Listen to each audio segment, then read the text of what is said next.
Assalamualaikum warahmatullahi wabarakatuh.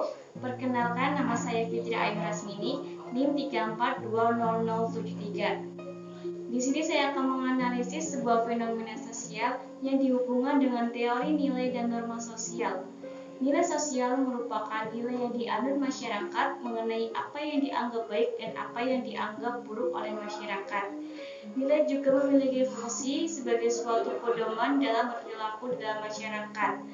Karena sangat pentingnya suatu nilai di dalam masyarakat, maka nilai diaktualisasikan dalam bentuk norma-norma sosial dengan dilengkapi sanksi-sanksi yang melanggarnya. Norma sosial sendiri merupakan sebuah aturan sebagai patokan perilaku manusia dalam kehidupan bermasyarakat. Fungsi norma sosial sendiri yaitu untuk memberi batasan berupa perintah atau larangan dalam berperilaku, memaksa individu untuk menyesuaikan diri dengan nilai yang berlaku di masyarakat, serta bertujuan untuk menjaga solidaritas tentang anggota masyarakat. Setelah nilai dan norma disepakati oleh anggota masyarakat, maka nilai dan norma tersebut harus disosialisasikan. Tujuan disosialisasikan suatu nilai dan norma yaitu agar seluruh anggota masyarakat mampu menyesuaikan perilakunya dengan nilai dan norma yang berlaku, sehingga tercipta sebuah keteraturan sosial. Berdasarkan daya pengikatnya, norma dibagi menjadi 4. Yang pertama ada norma cara. Norma cara merupakan norma yang daya pengingatnya sangat lemah. Contohnya yaitu cara makan yang baik. Kemudian yang kedua yaitu norma kebiasaan. Norma kebiasaan merupakan aturan yang daya pengingatnya lebih kuat daripada norma cara. Contohnya ketika kita ingin berpergian atau ketika kita ingin kondangan, maka kita harus menggunakan pakaian yang rapi. Kemudian yang ketiga yaitu norma tata kelakuan. Norma tata kelakuan merupakan suatu aturan yang telah diterima masyarakat dan biasanya berhubungan dengan sistem kepercayaan atau keyakinan. Contohnya yaitu sebagai manusia dilarang membunuh orang lain. Kemudian yang keempat, norma adat. Norma adat merupakan aturan yang memiliki sanksi keras terhadap pelanggarnya berupa penolakan atau pengadilan. Contohnya yaitu adat istiadat mengenai pakaian. Menurut macamnya, norma dibagi menjadi 6. Yang pertama, norma agama.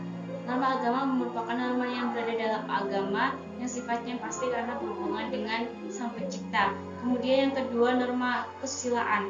Norma kesusilaan merupakan peraturan sosial yang bersumber dari hati nurani manusia. Kemudian yang ketiga yaitu norma adat. Seperti yang sudah dijelaskan sebelumnya, yaitu norma adat merupakan aturan yang memiliki sanksi keras terhadap pelanggarnya yang berupa penolakan atau pengadilan. Kemudian yang keempat, norma kebiasaan.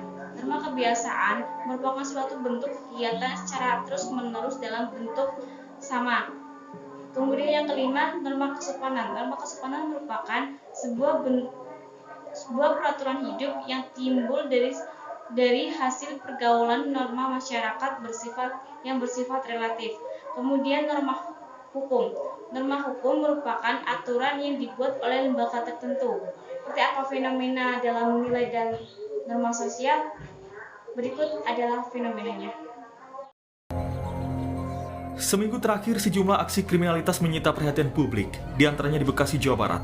Tim gabungan Polres Metro Bekasi Kota dan Polda Metro Jaya menangkap terduga pelaku mutilasi di Kayu Ringin, Bekasi. Pelaku diketahui masih berusia 17 tahun dan merupakan teman dekat korban. Polisi menangkap pelaku yang merupakan warga kampung Pulau Gede, Jaka Sampurna, Rabu dini hari lalu. Diduga pelaku memutilasi korban seorang diri di rumahnya. Penangkapan ini mengejutkan warga sekitar karena lokasi pembuangan potongan tubuh juga tidak jauh dari rumah pelaku. Sementara itu, polisi membentuk tim khusus gabungan Polres Metro Bekasi Kota dan Polda Metro Jaya untuk mencari potongan tubuh korban yang kini sudah ditemukan lengkap. Polisi menyebut pembunuhan berlatar belakang sakit hati pelaku terhadap korban yang kerap melakukan kekerasan. Setelah memutilasi, pelaku kemudian membuang potongan tubuh korban di tempat yang berbeda. Dari video fenomena tersebut merupakan suatu tindakan kriminalitas yang dimana seorang remaja yang berumur 17 tahun yang merupakan warga kampung Pulau Gede, Jaka Sampurna melakukan mutilasi terhadap temannya sendiri. tindakan kriminalitas merupakan suatu bentuk pelanggaran norma sosial dan hukum. Tindakan kriminalitas dijerat sanksi hukum pidana, hukum pidata, dan hukum administratif. Sekian dari saya. Wassalamualaikum warahmatullahi wabarakatuh.